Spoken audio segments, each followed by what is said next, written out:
स्वागत करते हैं वीर सैनिक।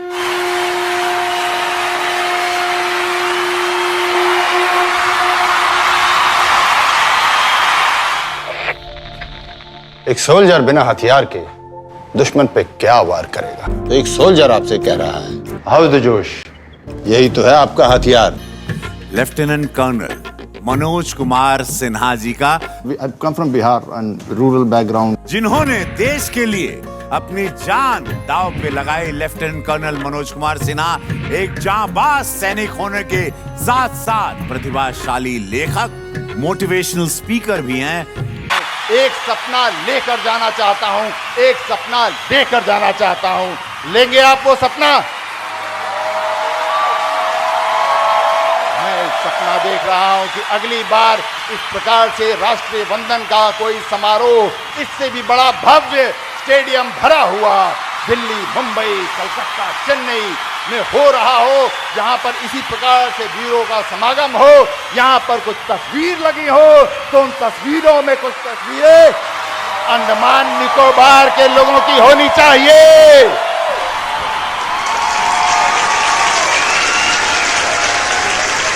मैं सपना देखता हूं कि अगली बार कभी कल राष्ट्रपति भवन में या राजपथ पर किसी शूरवीर योद्धाओं का सम्मान हो रहा हो, उन्हें शौर्य चक्र मिले, कीर्ति चक्र मिले, महावीर चक्र मिले या परमवीर चक्र मिल रहा हो, तो उन सिपाहियों में से कुछ सिपाही अंडमान निकोबार के होने चाहिए।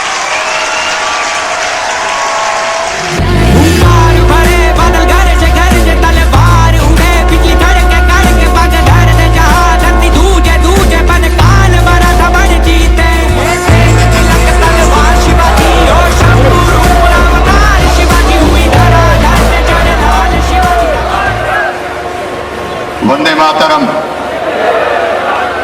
शौर्य यात्रा के शौर्यवान देवी और सज्जनों, आप सभी का बहुत बहुत नमस्कार एवं अभिनंदन।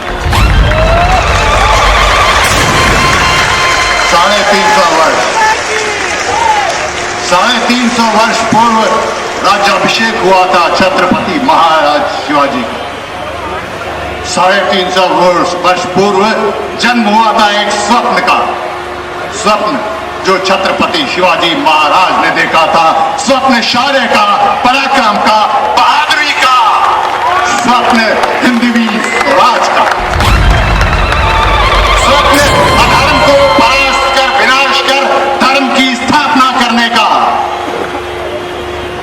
स्वप्न एक धर्म युद्ध का, और स्वप्न उस धर्म युद्ध को युद्ध करते हुए एक इतिहास के निर्माण करने का। और आज यहाँ पर मैं उसी इतिहास की बात करने आया हूँ। वो इतिहास जो बना था, वो इतिहास जो बन रहा है, और वो इतिहास जो भविष्य में बनेगा, वो इतिहास जो सिर्फ नायकों और महानायकों से नहीं बनता है, वो इतिहास जो सिर्फ आपके और हमारे जैसे साधारण लोगों के कारण भी बनता है।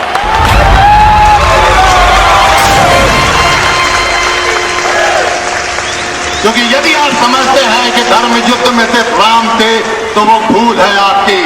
जितना राम का श्रेय है उतना ही लक्ष्मण का है, जितना हनुमान का है उतना ही अंगद का है, जितना ही जाम्बवंत का है उतना ही सुग्रीव का है, उतना ही राम की सेना के प्रत्येक वानर का है, अंतिम वानर का भी है। हम चाहे यहाँ बैठे हो, चाहे आप वहां बैठे हो, आपका प्रताप, आपका योगदान, आपका पराक्रम किसी से कम नहीं है। इस बात का बोध आपको होना चाहिए।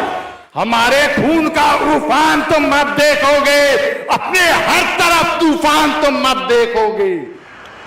जो नहीं तलवार ये देश तानता है, जो नहीं तलवार ये देश तानता है, सहन करने का तरीका जानता है, पर करे सम्मान से खिलवाड़ कोई तो युद्ध को ही धर्म अपना मानता है। ये देश युद्ध को ही धर्म अपना मानता है। सम्मान से कोई खिलवाड़ नहीं करना चाहिए, ये आप याद रखना बच्चे। मुझे आज भी वो सारी लड़ाइयाँ याद हैं जिसके लिए आर्मी ने मेडल का सम्मान दिया और शत्रु ने गोली का निशान दिया। And who would know about clothes better than me? Hind के इस वीर सिपाही जिन्हें अपनी बहादुरी के लिए सेना मेडल से नवाजा गया है, आपने 3 अलग अलग वारदातों में 6 आतंकवादियों को वीरता से मार गिराया।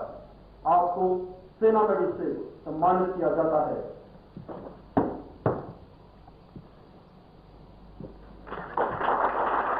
हम उनका तहे दिल से स्वागत करते हैं।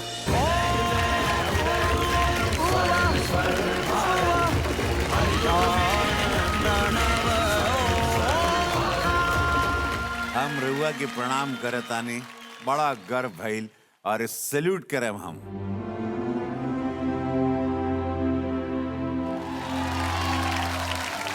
कश्मीर में आतंकवादी लोगन के साथ लड़ाई चलत रहे, ओकरा में अचानक एगो 47 का गोली चलल और इनके 47 का गोली एजा धसल और धस के गोली निकलल पीछे से, इनके पीछे से निकलल बाटे। ये गोली धसल एजा इनके प्लेट बा, हड्डी पूरा छितरा गईल रहे।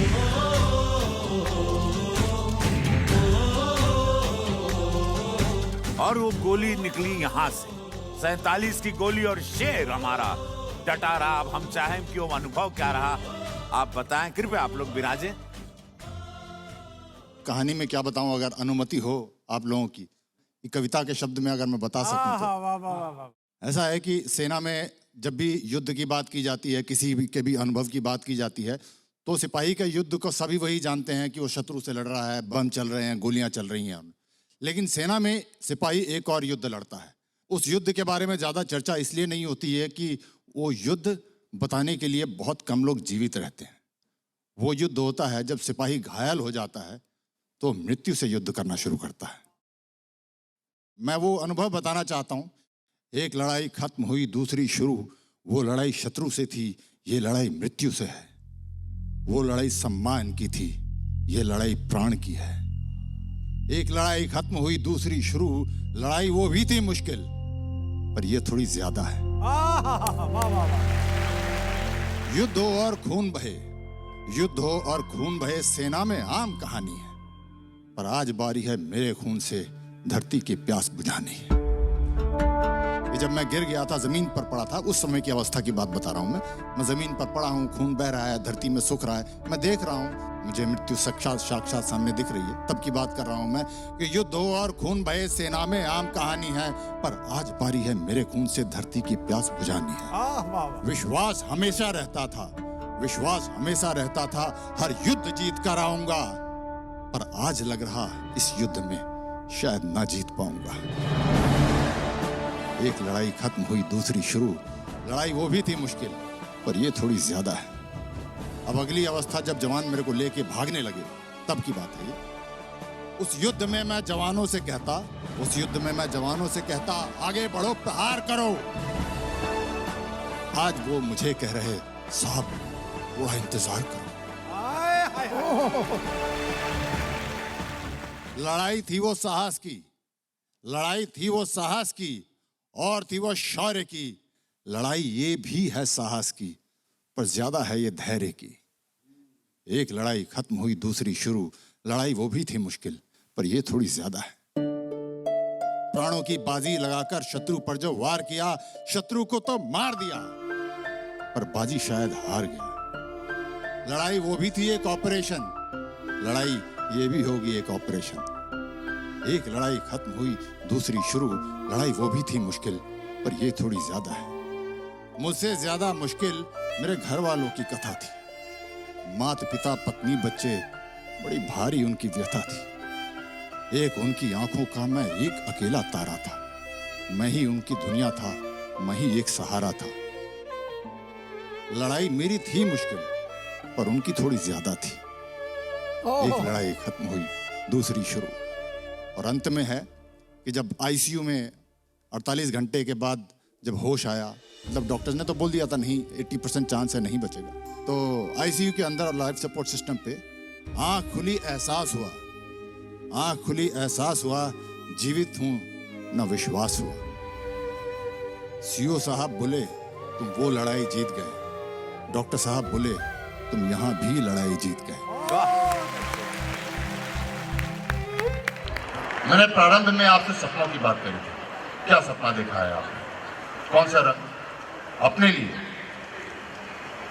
अब मैं आपसे ये बात करना चाहता हूं एक और सपने की बात करना चाहता हूं। दूसरा सपना, इस राष्ट्र के लिए क्या सपना देखा है आपने?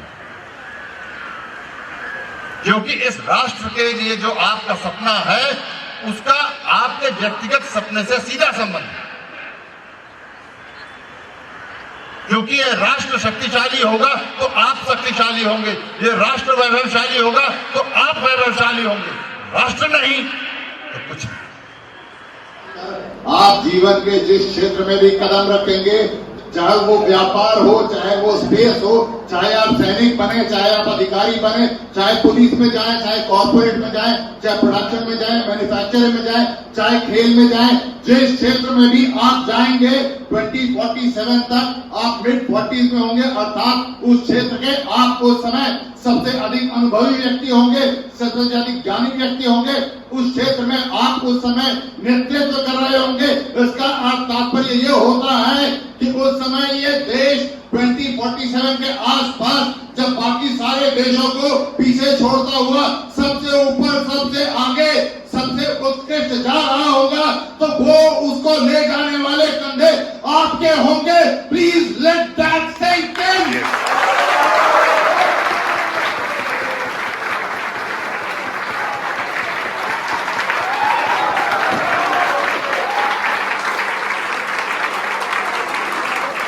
16 बिहार रेजिमेंट के जवानों का आक्रोश ऊपर की तरफ बढ़ रहा था, खून खौल रहा था उनका। वो अपने कमान अधिकारी कर्नल संतोष बाबू की तरफ देख रहे थे कि साहब जी बस आप आदेश कीजिए ना, अब वहीं जाके चीनी का हम सब हाथ पैर तोड़कर हाथ में देते हैं और उनका सब तंबू तबाड़ा उखाड़ कर फेंक देते हैं, बस आप इशारा कीजिए। हतो वा प्राप्स्यसि स्वर्गम जित्वा वा मोक्षसे महीम तस्मादुत्तिष्ठ कौन्तेय युद्धाय कृत निश्चय। कौन्तेय, या तो तुम युद्ध में मरकर स्वर्ग की प्राप्ति करोगे या विजयी होकर इस पृथ्वी पर राज करोगे, इसलिए तुम दृढ़ निश्चय कर युद्ध के लिए खड़े हो जाओ। वर्दी पहनने को मिल जाए एक बार जीवन में, कुछ ना कुछ पुण्य कर्म किए होंगे हमने, जो वर्दी पहनने का अवसर मिला, पुण्य कर्म किए होंगे कि मरते हुए शत्रु की आंखों में देखने का अवसर मिला। बट जब शत्रु मरता है तो उसकी आंखों में जो मैं देखना चाहता था वो था एक उसकी सोच, एक धारणा, एक विश्वास जो वो लेके चला था हमारे देश के खिलाफ, हमारे देश के विरुद्ध, हमारी संस्कृति के विरुद्ध। जो उसका विश्वास था कि मैं खत्म कर दूंगा, बर्बाद कर दूंगा, उस विश्वास को टूटते हुए, तहस नहस होते हुए उसकी आंखों में देखने का जो मुझे सुख प्राप्त होता था वो अतुलनीय है। वो समझता है कि भूल हो गई, कि भारत के खिलाफ, भारत माता के खिलाफ मैंने गलत सोचा। वो विश्वास उसका टूटते हुए मैं उसकी आंखों में देखता था। And there can be no bigger moment than that moment when you can see that enemy's perception dying and demolished. Wow! Power, there's nothing called power, it's always responsibility. Power is nothing. Power to hai nahi, it's only responsibility. So I always take it, whenever I have grown up, I always take it as a responsibility. Power to maine kabhi liya hi nahi. I never took that I have power. I always had responsibility. It keeps growing. That's the only reason power comes to you. Otherwise, you don't deserve to be getting that power. Unfortunately, the worst things in this world happen when a person who gets power somehow, he is not conscious of his responsibility. And that is the time all the wrong things in this world have happened, do happen even today. संघर्ष कोई नकारात्मक शब्द नहीं है, संघर्ष होना चाहिए जी। संघर्ष के बिना तो जीवन का कोई आनंद ही नहीं है, ना अस्तित्व है। क्या बात है सर। और अगर ना हो संघर्ष तो संघर्ष चुनना चाहिए। वो भूल गए कि बिहार रेजिमेंट के ये सिपाही जिस भूमि से आते हैं वो महान चंद्रगुप्त मौर्य और सम्राट अशोक के शौर्य की भूमि है और इनके रग रग में वो शौर्य रचा बसा हुआ है, ये भूल कर गए चीनी। शत्रु से युद्ध शायद मेरी नियति है। पूरे प्यार से समझा लिया, नहीं मान रहा है तो क्या करेगा? राम ने भी समझाया रावण को, नहीं माने क्या करेगा? भगवान कृष्ण भी गए थे दुर्योधन को समझाने, नहीं माने क्या करेंगे? उद्धार करने का प्रयास किया, उद्धार नहीं हुआ तो संहार होगा। There is no other option. ये आप मान के चलो. So Humanity first. What is humanity? Humanity is no different law which is there for the entire planet. बाकी भी जीवों के लिए जो नियम है हमारा कोई अलग नहीं है उससे. Right? Humans के लिए there is no other law which is there. God when created, He created the law. उसके हिसाब से पृथ्वी बनी, पृथ्वी पर जीव बने हैं. We are all functioning under the same law, right? हमारे लिए कोई अलग नहीं था. जब हम केस में रहते होंगे, जंगलों में रहते होंगे, हम भी कंदमूल फल पेड़ों से लेके खा रहे होंगे, तो we were all functioning under the same law. We were no different. तो हमारे लिए ह्यूमैनिटी का कोई अलग वो नहीं है. First of all we part of the entire cosmic law and उस कॉस्मिक लॉ में जो नियम सबके लिए लागू होता है वही हमारे लिए लागू होता है. Please get that very straight. तो कोई गुमान मत रखना कि हम बाकी जीवों से अलग हैं. Now I tell you where is the difference. What happened is that हमारे भीतर चेतना जागी. हमारे भीतर चेतना जागी टू एनालाइज, विश्लेषण करने की शक्ति जागी. तो हमने उस विश्लेषण करने की शक्ति का, सामर्थ्य का प्रयोग किया to start understanding what is this law, how is this function. Right? कोई भी एक अगर जिज्ञासु व्यक्ति होगी, चेतना होगी, तो वो पहली बार आएगा जब कोई, तो वो देखेगा ना. आप अंडमान निकोबार में एक आइलैंड है जहां किसी को जाने नहीं दिया जाता है, नॉन सेंटिनल आइलैंड. वहां से किसी को लेके आ जाओगे तो अचानक देखेगा ये पंखा कैसे चल रहा है. ह्यूमन है ना, ह्यूमन है तो उसके अंदर वो कौतूहल आएगा. चल रहा है. यहाँ पर आप जानवर को ले आओ, किसी दूसरे जीव को ले आओ, वो नहीं ध्यान देगा कि ये क्यों चल रहा है, कैसे चल रहा है. जंगल से एक जानवर को ले आओ, उसको कोई प्रॉब्लम नहीं है. He will not try and understand कि पंखा कैसे चल रहा है. वो घूम घाम के चला जाएगा. एक वहां नॉर्थ सेंटिनल आइलैंड से एक ले आओगे मनुष्य को, वो सोचना शुरू करेगा कैसे चल रहा है, बिकॉज ह्यूमन है. तो उसी प्रकार से मानव ने समझने का प्रयास शुरू किया कि ये लॉ है क्या. उस लॉ के हिसाब से समझा.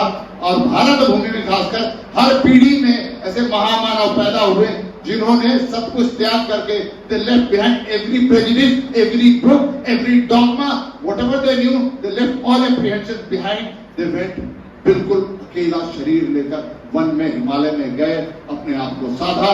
जब शरीर का पूरा अंतरंग, पूरा मन ब्रह्मांड के अंतरंग के साथ जब सामंजस्य में आ जाता है, that happens.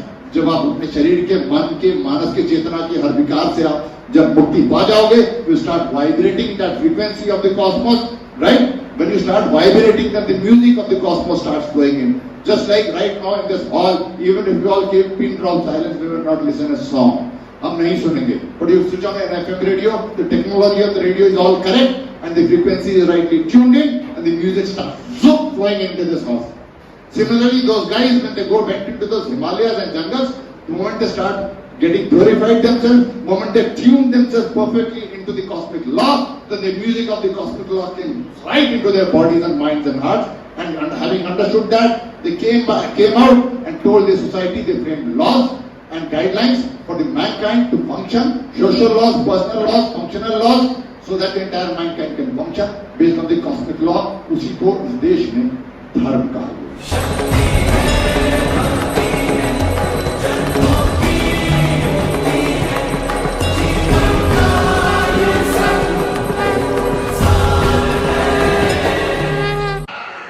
धर्म शब्द का मतलब इस देश में मात्र नैतिक मूल्यों का पालन होता था. इसका किसी ईश्वर के चयन या आराधना की पद्धति से कोई लेना देना नहीं था. इस देश में सिर्फ नैतिक मूल्यों का पालन. वो मूल्य, आज आप विद्यार्थी हैं, आपका विद्यार्थी धर्म है, इनका शिक्षा गुरु का धर्म है, माता धर्म है, पिता धर्म है, सैनिक धर्म है, व्यवसायी धर्म है, पुलिस वाले का अपना धर्म है, न्यायाधीश का अपना धर्म है. इसमें ईश्वर और आराधना की पद्धति का कोई लेना देना नहीं है. इस शब्द से दुनिया में जितने भी पेशे हैं सभी सम्मानीय हैं, लेकिन अपने पेशे में लोगों को जोड़ने, अधिक से अधिक जोड़ने का काम सिर्फ दो लोगों करते हैं. एक व्यापारी, करना है, गलत नहीं है. व्यापारी अगर अपना व्यापार नहीं बढ़ाएगा, कस्टमर बेस नहीं बढ़ाएगा तो कैसे चलेगा. और एक राजनीतिज्ञ, अगर वो अपना सपोर्ट बेस नहीं बढ़ाएगा तो राजनीतिज्ञ पे खत्म हो जाएगा. तो जो भी ईश्वर और ईश्वर की आराधना के नाम पे जोड़ने की बात करता है, ज्यादा से ज्यादा जोड़ो जोड़ो जोड़ो, या तो वो व्यापार कर रहा है या वो राजनीति कर रहा है. ईश्वर की बात नहीं है. आज एक नए शत्रु की बात करेंगे. तो ये भी एक हमारे पर भ्रम डाल दिया गया है अहिंसा वाला। तुम अहिंसा में फंसे रहो, हम हिंसा करते रहेंगे। और शांति और अहिंसा सुना तो होगा आपने, अहिंसा परमो धर्म हर जगह लिखा है ना, तो आप अहिंसा से उसको हटाइए। लेकिन ऐसा नहीं होता है। तो आपने अगर सिर्फ अहिंसा परमो धर्म सुना है तो अधूरा सुना है। पूरा ये है अहिंसा परमो धर्म, धर्म हिंसा तथैव, यानी कि अहिंसा श्रेष्ठ धर्म है, लेकिन धर्म की रक्षा में किया गया हिंसा उससे भी श्रेष्ठ है। इतिहास की मोटी पुस्तकें, इतिहास की मोटी पुस्तकें, वो अनगिनत अध्याय, हर काल खंड का मानचित्र, वो अक्षर या रेखाएं। अक्षर जो प्रिंट होता है, रेखाओं से मैप बनती हैं। हर काल खंड का मानचित्र, वो अक्षर या रेखाएं उन पीले सफेद पन्नों पर किसी स्याही से लिखी है। यदि सोचते हो ऐसा, ये तुम्हारा भ्रम है। क्यों?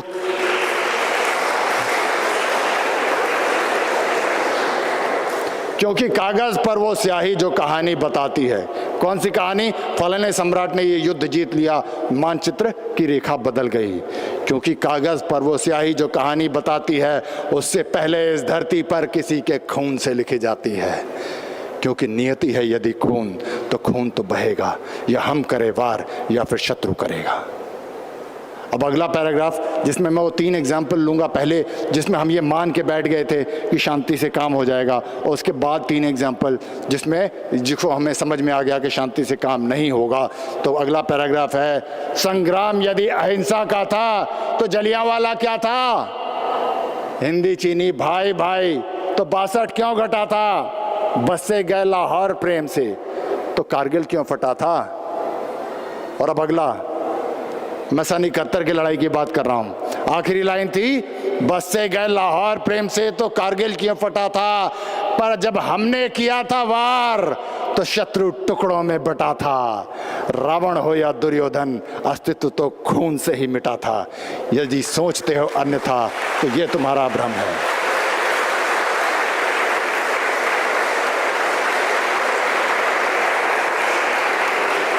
मुझ पे ना हो यकीन, मुझ पे ना हो विश्वास। चलो मेरे एक सिपाही कह रहा है, चलो तू सिपाही आदमी क्या बात कर रहा है यार, हम पढ़े लिखे लोगों की बात सुनते हैं, तो ठीक है। मुझ पे ना हो विश्वास तो कोई चिकित्सक तुम्हें बताएगा। डॉक्टर से बात कर लेना, फिर मेरी बात नहीं मान रहे हो, डॉक्टर से पूछो। मुझ पे ना हो विश्वास तो कोई चिकित्सक तुम्हें बताएगा। छोटी मोटी फुंसी हो तो ठंडा मलहम लगाएगा, पर घाव यदि नासूर बना तो फोड़े को चिरवाएगा। अंग अगर कोई सड़ जाए तो काट के उसे हटाएगा, और करना पड़े जो शल्य, शल्य मतलब ऑपरेशन, और करना पड़े जो शल्य तो खून अवश्य बहाएगा। यदि सोचते हो अन्यथा, तो ये तुम्हारा भ्रम है। और आखिरी पैराग्राफ, मेरी बात की जो उपेक्षा, चेतावनी है अब ये सिपाही की, मेरी बात की जो उपेक्षा तो कर लो फिर प्रतीक्षा। फिर होगा पुलवामा, मुंबई, या जहां शत्रु की इच्छा। मुंबई CST पे किसका खून बहा था? ट्राइडेंट होटल में, ताज होटल में किसका खून बहा था फर्श पर? हमारा। मेरी बात की जो उपेक्षा तो फिर कर लो फिर प्रतीक्षा। फिर होगा पुलवामा, मुंबई, या जहां शत्रु की इच्छा, और बहता हुआ खून बस देगा यही शिक्षा कि नियति है यदि खून, तो खून तो बहेगा, या हम करे वार या फिर शत्रु करेगा। डर जो उठेगा धड़ से कटेगा, कहाँ पे छिपेगा कहाँ पे बचेगा। सबसे प्रबल शस्त्र रचित रक्त। धन्यवाद। जय मां भारती। इस भव्य सेट पर बड़ी बड़ी दिव्य विभूतियां आई हैं, बड़े बड़े भागवत व्यक्तित्व आए हैं, बड़े बड़े लोकप्रिय सेलिब्रिटीज आए हैं, अध्यात्म के, धर्म के, सामाजिक जगत के। हम उन सबको पाकर बहुत कृतज्ञ हुए हैं। लेकिन मनोज जी, उस भारतीय सेना के प्रतिनिधि के रूप में, एक संघर्षशील साथी के रूप में आज आप यहां आए हैं। मुझे नहीं लगता कि अपनी कार्मिक दिव्यता से इतनी बड़ी विभूति इस मंच पर आई है। मैं खड़े होकर आपको प्रणाम करना चाहता हूं।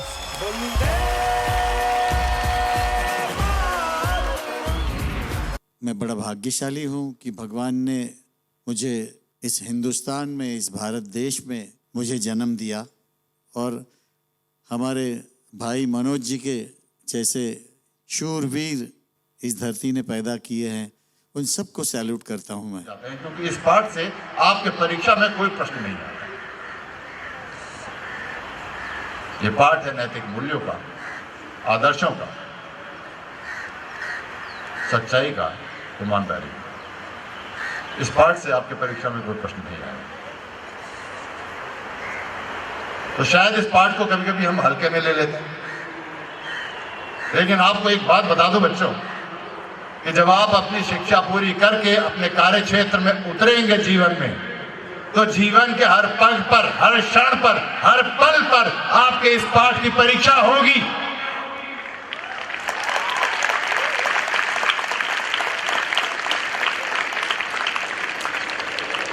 आप इंजीनियर बन जाएंगे तो कोई भ्रष्ट ठेकेदार आएगा, आपकी इस पाठ की परीक्षा होगी। आप डॉक्टर बन जाएंगे तो कोई भ्रष्ट दवा का विक्रेता आएगा, आपकी इस पाठ की परीक्षा होगी। आप वकील बन जाएंगे तो कोई बलात्कारी आएगा, कोई भ्रष्टाचारी आएगा, और आपके इस पाठ की परीक्षा होगी।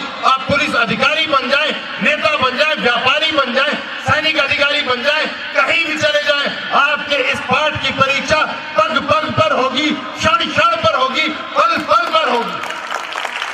And even when it comes to fighting, you want to talk of fighting in which probably we have no contribution.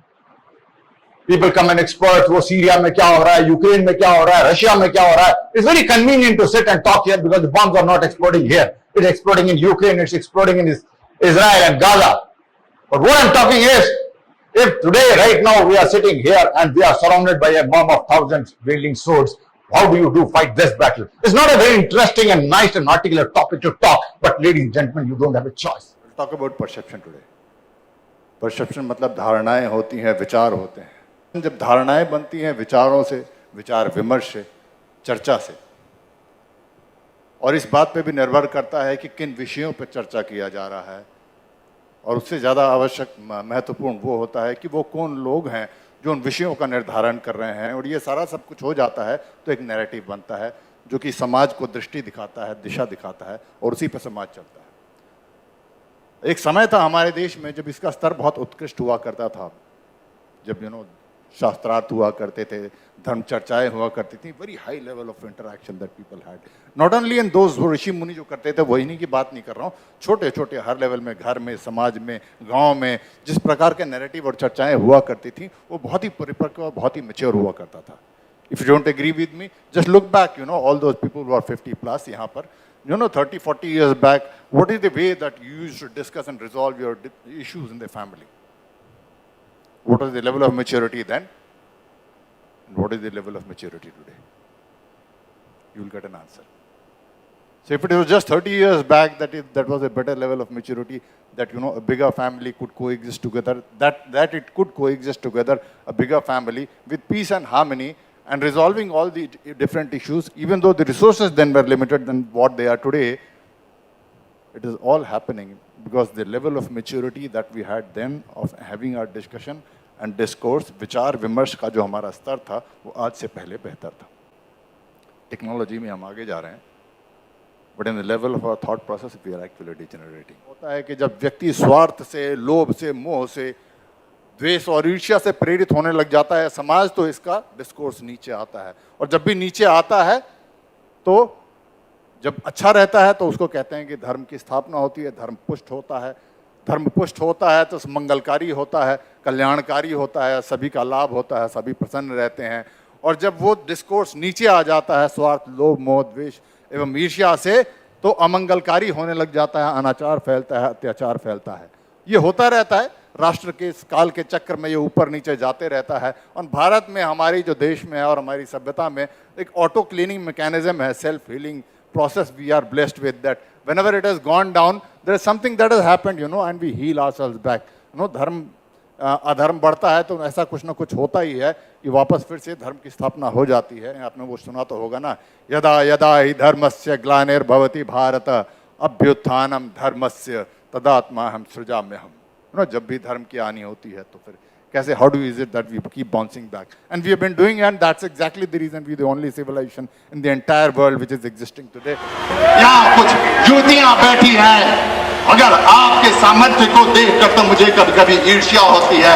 आप में संभावना है कि 9 महीने अपने गर्भ में रहकर जन्म देकर उसमें राष्ट्र प्रेम की अग्नि जलाकर जीजाबाई बने और छत्रपति शिवाजी महाराज को जन्म दिया। यह संभावना लेकर आपकी धरती पर। मैं मनोज जी का पुनः स्वागत करता हूं। मैं एक आपको बात बताता हूं, पूरे भारतवर्ष संत और सिपाही ये दोनों एक प्रथा को जीते हैं और वो प्रथा है समर्पण। और पीछे पृष्ठभूमि में जो वो युद्ध के भी दृश्य चल रहे थे, तो थोड़ी देर को ऐसा लगा ना, ये सेट पूरा मंदिर नुमा आपने बनाया है, बहुत सुंदर। तो युद्ध भूमि भी एक आराधना का ही स्थल होता है, वहां पर भी साधना ही होती है, त्याग ही होता है, तपस्या ही होती है, आहुति भी चढ़ती है। मुझे कभी कभी पश्चाताप होता है कि मुझसे ये अवसर छूट गया।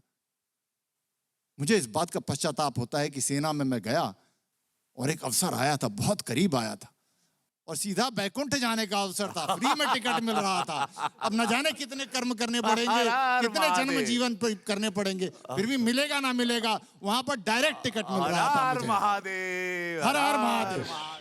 So, sir, what do you think is the purpose of your life? The purpose of my life is to, as I told you, I want to be, face death again. And I want to be feeling, I won't say good, I want to be feeling right. That I've done everything right in my life. As much as possible. Right. I know 100 आने चाहिए, 100 मुश्किल है. Yourself, you're far better than the world is making you believe. It is not from outside, it's our own damn stupid people who want to believe that you're good for nothing. Don't let that happen to yourself. Nalanda विश्वविद्यालय को लोगों ने तहस नहस कर दिया। हम बड़े पीड़ा के साथ बोलते हैं कि नालंदा विश्वविद्यालय को कोई आया और चलाकर चला गया, कितनी गलत बात हुई। मेरे हिसाब से बिल्कुल सही हुई थी। नालंदा विश्वविद्यालय deserved to be destroyed and burnt. Surprised at what I'm telling? I tell you why. I tell you why because हम कहते हैं, मैंने सुना है कि नालंदा विश्वविद्यालय में पूरी दुनिया में सबसे ज्यादा ज्ञानी लोग वहां रहते थे। पूरी दुनिया में जितने भी विद्याएं हैं वो सब वहां पर पढ़ाई जाती थी। पूरी दुनिया में सबसे ज्यादा पुस्तकें वहां थी। जब जलाया गया तो 6 महीने तक जलती रही। 7 या 8 मंजिल की तो लाइब्रेरी थी, मैंने सुना है। अगर इतने सारे ज्ञानी लोग थे तो उनको इस बात का बोध क्यों नहीं था कि आत्मरक्षा की तैयारी कर लो। इतने सारे विद्याएं पढ़ा रहे थे तो युद्ध विद्या क्यों नहीं पढ़ा रहे थे।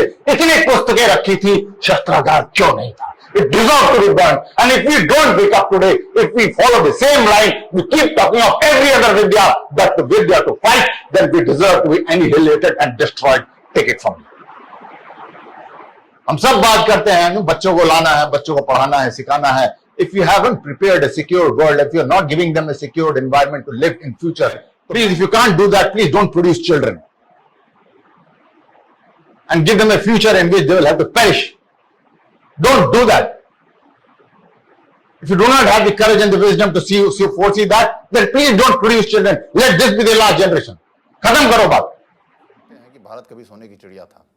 हम शीघ्र ही आर्थिक रूप में इस दुनिया में संभवतः शीर्ष स्थान पर पहुंचने वाले हैं। तो अर्थात एक बार फिर हम सोने की चिड़िया बनने वाले हैं। ये जो सोने की चिड़िया इस बार बनेगी, मुझे नहीं पता पिछले बार कैसी सोने की चिड़िया थी, उसमें क्या प्रकृति थी उसकी।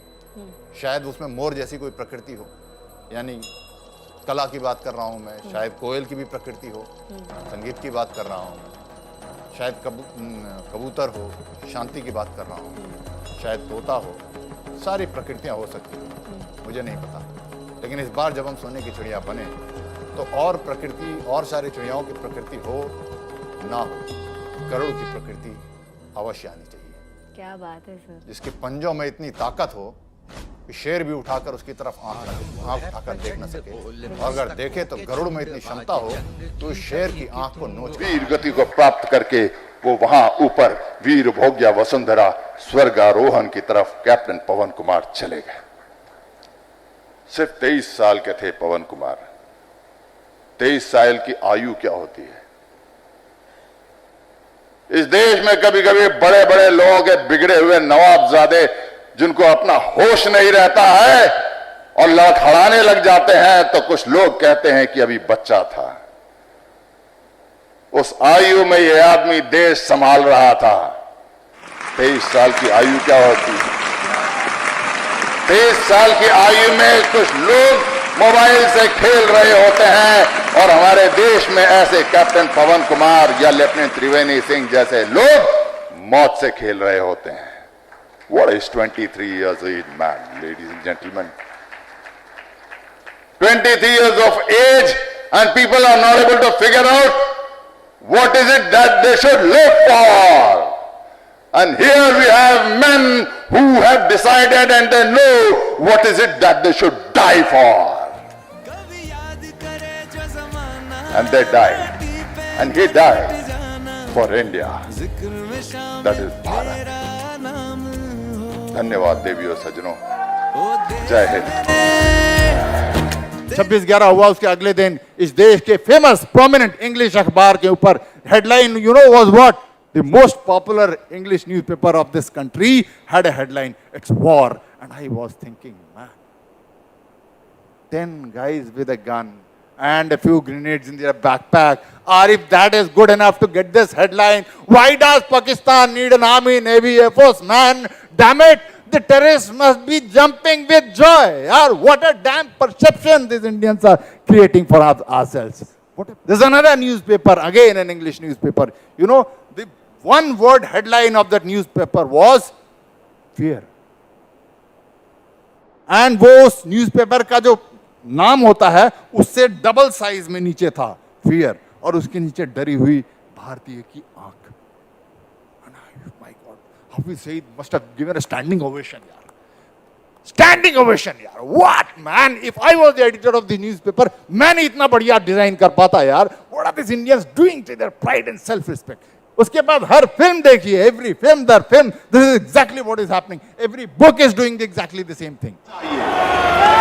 और हर धर्म युद्ध में जो नायक और खलनायक होते हैं, हम सोचते हैं कि इतिहास इन नायकों और खलनायकों से बनता है। हम सोचते हैं कि राम और रावण से बनता है। हम सोचते हैं कि कृष्ण और कंस से बनता है। हम सोचते हैं कि कौरव और पांडवों से बनता है। हम सोचते हैं कि पृथ्वीराज चौहान और मोहम्मद गौरी से बनता है। हम सोचते हैं कि महाराणा प्रताप और अकबर से बनता है। हम सोचते हैं कि छत्रपति शिवाजी महाराज और औरंगजेब से बनता है। और ये सत्य भी है, और ये सत्य भी है, किंतु एक आंशिक सत्य है। पूर्ण सत्य ये है कि इतिहास उनके साथ लड़ने वाले, उनको सहयोग देने वाले हर एक प्रत्येक साधारण व्यक्ति से भी बनता है।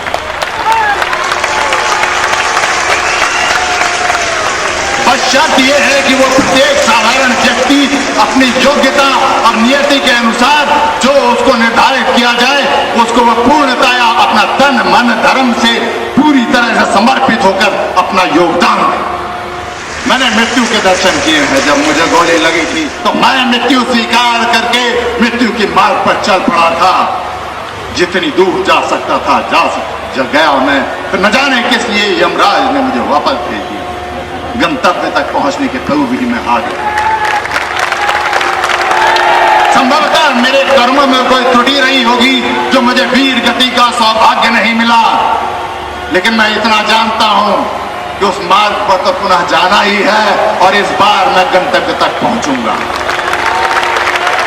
और गंतव्य पर पहुंचकर वहां पर भेंट होगी आपके मेरे सारे पूर्वजों से, और तब चित्रगुप्त से उनके कर्मों का लेखा जोखा लेकर मैं उनसे हाथ में हाथ डालकर पूछूंगा कि जब धर्म युद्ध हो रहा था, आप चाहे भारत के किसी भी स्थान में थे, किसी कालखंड में थे, जब धर्म युद्ध हो रहा था तो आप क्या कर रहे थे उस समय?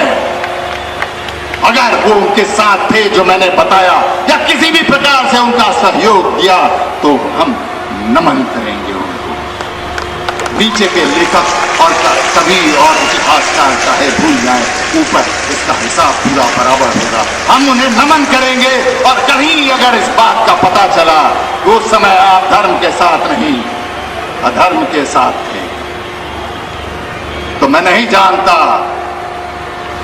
कि मैं अपनी ग्लानि और तिरस्कार को किस प्रकार से नियंत्रित कर पाऊंगा। ये मैं नहीं जानता। और संभावना यह भी है कि वो शायद ना धर्म की तरफ हो, ना अधर्म की तरफ हो, किसी भी तरफ ना हो। और मैं एक बात बताऊं देवी और सज्जनों आपको कि ऐसे लोगों की संख्या सदैव ज्यादा रहती।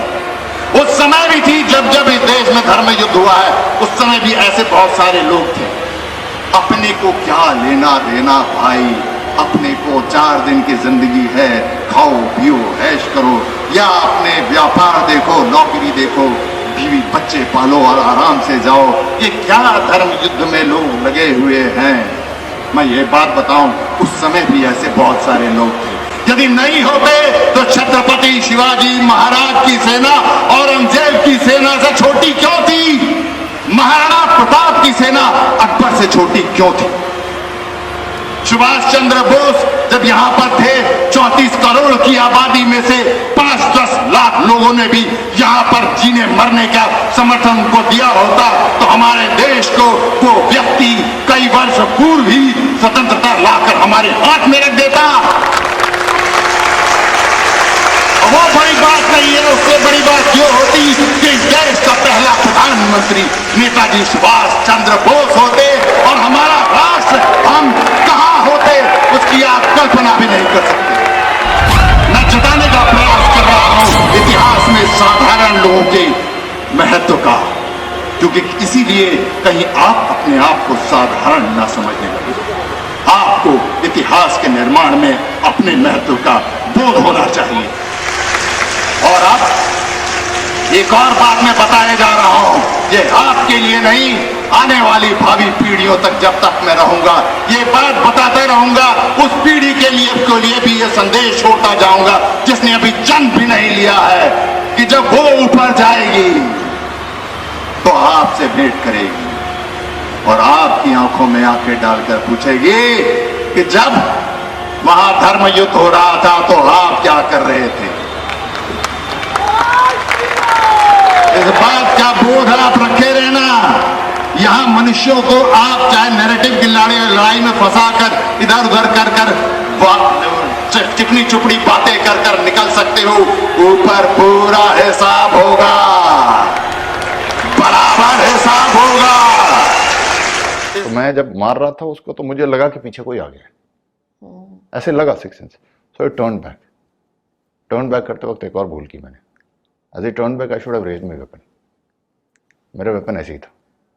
तो जब मैं घूमा उसके सामने तो उसका हथियार ऐसे था, मेरा हथियार ऐसे ही था। जिंदगी और मौत में इतना ही फर्क होता। तो जब मुझे गोली लगी थी, I fell down, I knew कि it's over. Not that I wanted to die, not that I wanted to live, it was not, ऐसा कुछ भी नहीं था। इट इज जस्ट दैट एक क्षण था, I was in that moment, anything could have happened and I was on neither side. But ये था कि you got to keep doing your karma. मुझे लगता है कि जो बड़े सिद्ध पुरुष होते हैं, ऋषि होते थे, आज भी होंगे, वो शायद बहुत साधना करने के बाद उस स्तर पे पहुंचते हैं जहां वो सब कुछ मोह माया से वो ऊपर उठ पाते हैं जी। तो मुझे लगता है मेरा सौभाग्य था कि मैं उतने क्षण मैंने काटे जिसमें मैं इन सबसे अलग हो गया था। मेरे संबंधों से ये बोध हर चीज़ का था, क्योंकि मैं I still not left this world, so I knew where I am, what is happening with me, I knew I had relatives, I had a family, I knew this country, I knew the people, मतलब everything was mentally I was aware, but I was totally detached with everything. Nothing or none of these would have made any difference to me, and I was going on that path. So that moment, and I still take it as a benchmark today. अगर हिम्मत है तो रोक लो, हम प्रलय है, तूफान है, तान कर सीना आ रहे, हम हिंद की संतान है, हम हिंद की संतान है। धरा हिला गगन गुजा, नदी हिला पवन बहा, तो शंख की पुकार पर तो सबसे पहले वार कर, तो शंख की पुकार पर तो सिंह से दहाड़ कर, और तू प्रहार कर तो सबसे पहले वार कर, तो सबसे पहले वार कर। Missing in our education system. I ask when I go to schools and colleges, and I ask my parents से भी ये टाइम पूछता हूँ, क्यों, क्या सोच के निकल के आए? बच्चे से पूछे, बेटा तुम क्यों निकले घर से पहले? तो पढ़ना है, ये करना है, नॉलेज लेना है, 50 आंसर आते हैं। कैरियर बनाना है, ये है करना है, वो करना है, इंटेलिजेंट बनना है, साइंटिस्ट बनना है, डॉक्टर बनना है, इंजीनियर बनना है, ये बनना है, वो बनना है, सब आते हैं आंसर। फिर मैं अंत में ये पूछता हूँ, अच्छा पिता कौन बनाएगा, अच्छा पति कौन बनाएगा, अच्छा पत्नी कौन बनाएगा, अच्छी माँ कौन बनाएगा, अच्छी चाची कौन बनाएगा, अच्छी मामी कौन बनाएगा? वो कोई नहीं बनना चाहता। वो हम रिज्यूम कर लेते अपने आप हो जाएगा। बाकी के लिए पूरा एजुकेशन सिस्टम है। That's a good thought. Very good thought for each of us to think about. Yes. And if you look back again, go back into the old education system, ancient Gurukul wala, it was only about this. Yeah. Others came naturally. हाँ, कोई career बनाने नहीं चाहता था वहाँ। जी। फिर भी वो क्यों गुरुकुल गया था? यही बनने गया था। आज वही पीछे रह गया, बाकी सब आ गए। हर व्यक्ति एक अच्छा करियर ही बनना चाहता है। चलिए परिवार से भी ऊपर उठते हैं तो अच्छा समाज का दायित्व उठा निर्वाह करने वाला सिटीजन कौन बनाएगा? इस देश को सर्वोपरि रखने वाला नागरिक कौन बनाएगा?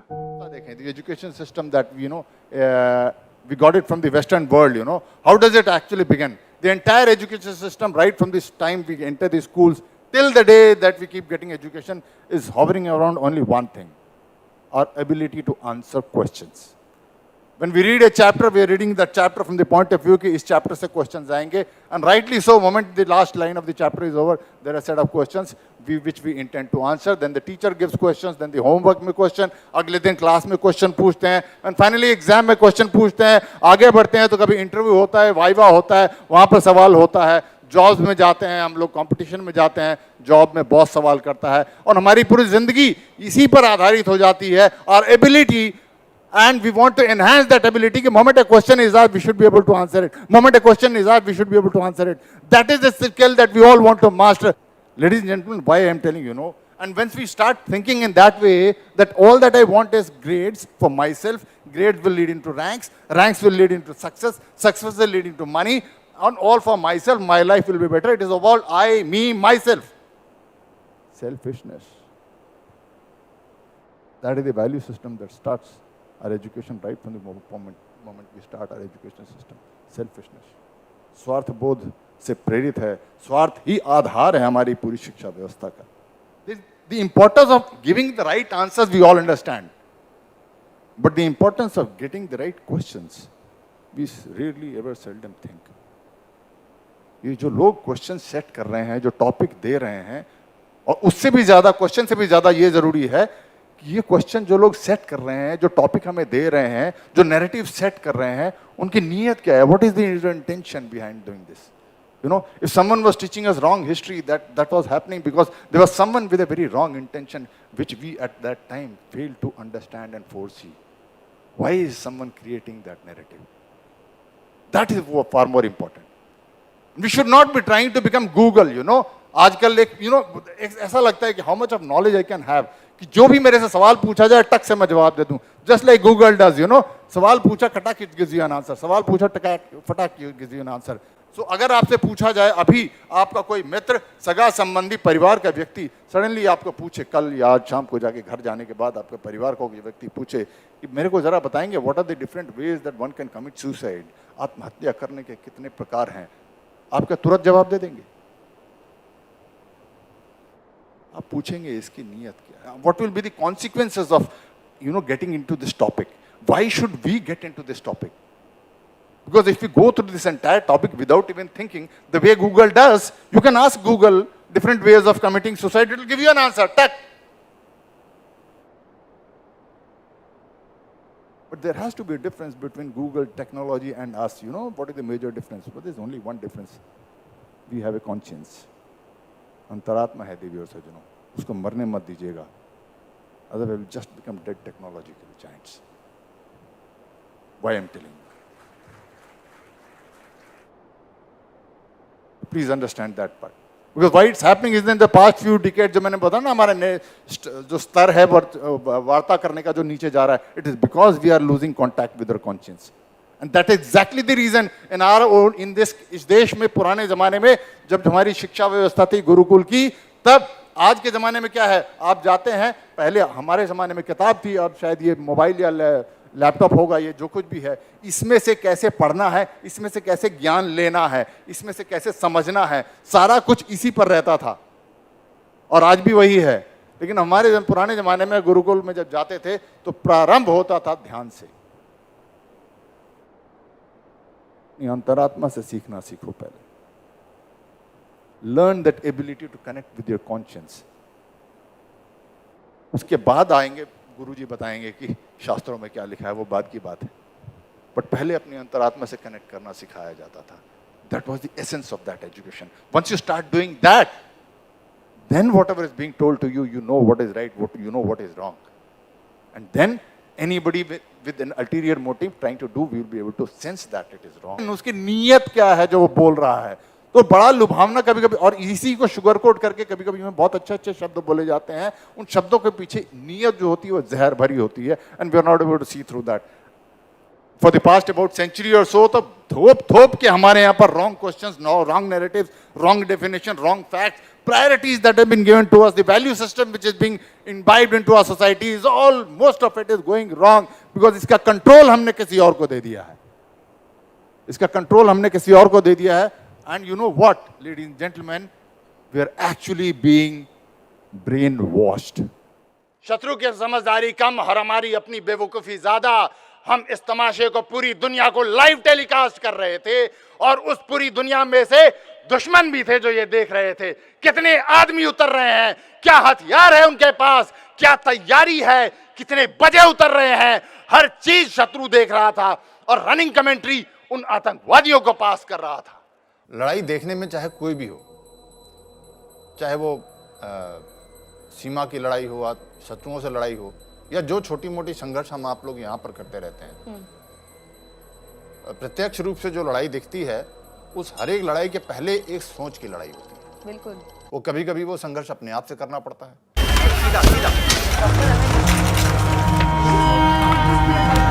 I guess I stopped crying because I wanted to be like him, tough and strong.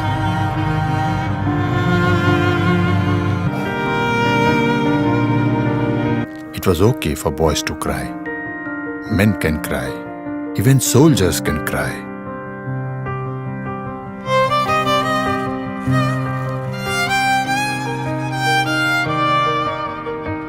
Because our pain reveals the best in us.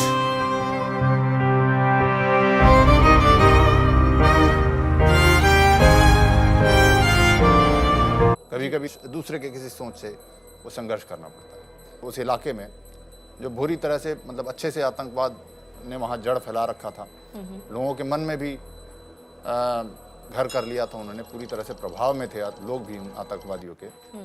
तो वैसी परिस्थिति में मेरे पास जब खबर आती थी कि मेरे इलाके का कोई फलां लड़का 18 से लेके 22, 23, 24 साल का, उसने हथियार उठा लिया और मतलब आतंकवादियों से जाके मिल गया है, या उसने सीमा पार कर लिया है ट्रेनिंग करने के लिए, तो मेरे मन में एक प्रश्न आता था कि ऐसा क्या है जो इनको आतंकवाद का रास्ता अख्तियार करने पर मजबूर कर रहा है, या उन्होंने खुद भी चुना हो शायद।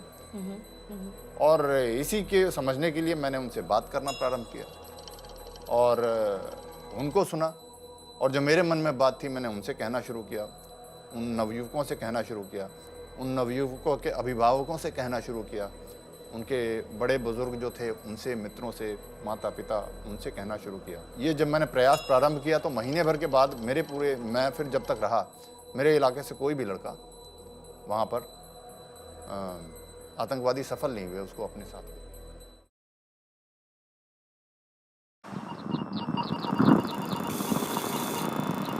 एक तरह मुसलमान होके देखो, लेकिन पर चलो सही अपना कितना मजा आया, कितना सुकून है। क्या हुआ कि कभी उधर है कभी उधर है, ये वो ये लोग आपको मतलब सही है, हमें नहीं समझ नहीं आते।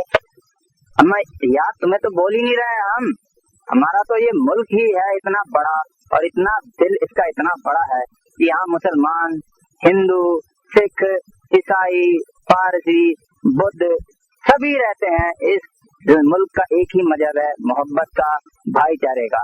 इंसान का और कोई मजहब नहीं होता है, नाम चाहे जो ले लो, सबके सब पहले इंसान है और मोहब्बत एक दूसरे से करते हैं और रहते हैं। एक दूसरे के खिलाफ नफरत करना ये आप मत गलत सिखाओ।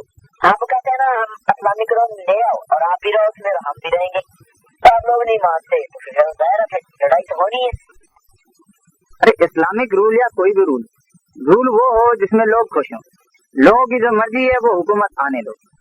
तुम अगर चाहते हो, तुम समझते हो कि लोग तुम्हें ज्यादा पसंद करते हैं, तो मैदान में आ जाओ, लोग तुम्हें वोट दे देंगे, तुम यहाँ का वजीर आला बन जा, फिर हम तुम्हारी बात मानेंगे। यार हम तो फौजी जो हैं, हम कभी हुकूमत करना नहीं चाहते हिंदुस्तान में पाकिस्तान की तरह। जो हमारे लीडर हैं हम उन्हीं की बात मानते हैं, तुम बन जाओ लीडर, हम तुम्हारे को सलूट मारेंगे कल।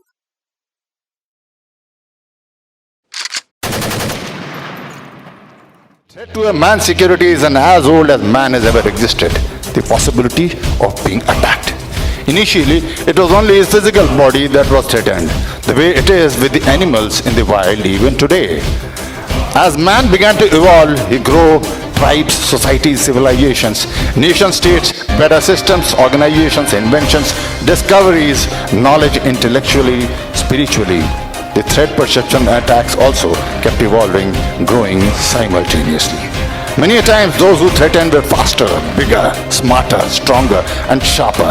They were cunning, shrewd, scheming, dangerous, deadly and lethal. From a single human to families, tribes. From a single human to families, tribes, villages, towns, cities, societies, to wiping out entire civilizations after civilizations. They did it all, ladies and gentlemen. They did mass murders, rapes, destruction, genocides. Everything has been happening. At times covertly, at times overtly, at times very cunningly, even manufacturing a belief to justify their evil acts.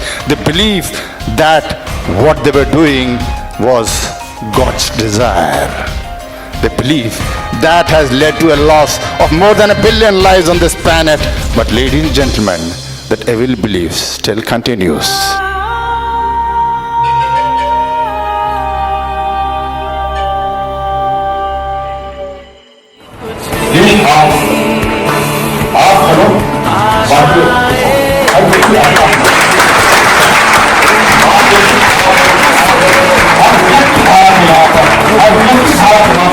नहीं कुछ भी, नहीं कुछ भी।